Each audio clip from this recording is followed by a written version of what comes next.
আরও অন্যান্য প্রতিষ্ঠানরা উৎসাহিত হবে এবং শুধু ঢাকায় না, সারা বাংলাদেশে এই পিছিয়ে পড়া মানুষদেরকে, বিশেষ করে যারা সমাজের জন্য কাজ করে, নাগরিকরা যাতে সুস্থ থাকতে পারে। কারণ একটা যে চিন্তা করেন, একদিন ময়লা কোথাও থেকে না নিলে আপনি অস্থির হয়ে যান গন্ধে। আর যদি সারা ঢাকা শহরে এক সপ্তাহ যদি এই কর্মীরা ময়লা আবর্জনা না সরায়, তাহলে কি ঢাকা শহর বসবাসযোগ্য থাকবে? থাকবে না।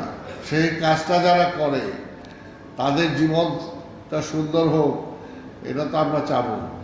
তাদের ফ্যামিলির, তাদের পরিবারবর্গ, তাদের সন্তান সন্ততি যাতে অন্তত ভালো করে বেড়ে ওঠে, সেই সুযোগটা তো তারা সমাজের কাছ থেকে আশাই করতে পারে। কাজে আমরা সেই দায়িত্বটা যদি আমরা পালন করি, এই জন্য পাশাপাশি বলবো যে আজকে দেখেন আমাদের মাননীয় প্রধানমন্ত্রী মাত্র কিছুদিন হলো রাষ্ট্র ক্ষমতায় এসেছেন। আসার পরে তিনি কিন্তু এই ফ্যামিলি কার্ড বিতরণ করছেন, কৃষক কার্ড দিচ্ছেন, অর্থাৎ পিছিয়ে পড়া মানুষগুলোকে তিনি কি সাহায্য করার চেষ্টা করছেন। এটা এই কারণেই যে বড় যারা আছে, সচ্ছল যারা আছে, তারা তো বেঁচেই আছে, কিন্তু অসচ্ছল যারা আছে তাদেরকে কিভাবে বাঁচানো যায়, তাদের কিভাবে একটু সহযোগিতা করা যায়, সেই চিন্তাটা তিনি করছেন।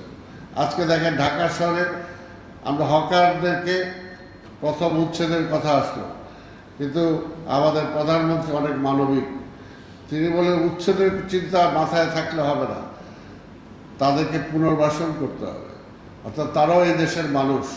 কিন্তু আমি বলি যে সকল সারা দেশের না পাওয়া মানুষকে তো ঢাকা শহরে আমরা জায়গা দিতে পারবো না। এটার জন্য আমরা বলেছি যে সেটাকে একটা শৃঙ্খলায় আনতে হবে।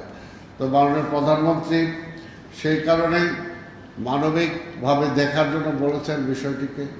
আজকে ঢাকা শহর অচল হয়ে গেছে রিক্সার জন্য, কিন্তু সেটাও তিনি বলেছেন যে সেটাও তাদেরকে মানবিকভাবে চিন্তা করতে হবে, যাতে তাদেরকে কিভাবে একটা ডিসিপ্লিনের মধ্যে আনা যায় সেটা আমরা চিন্তা করি।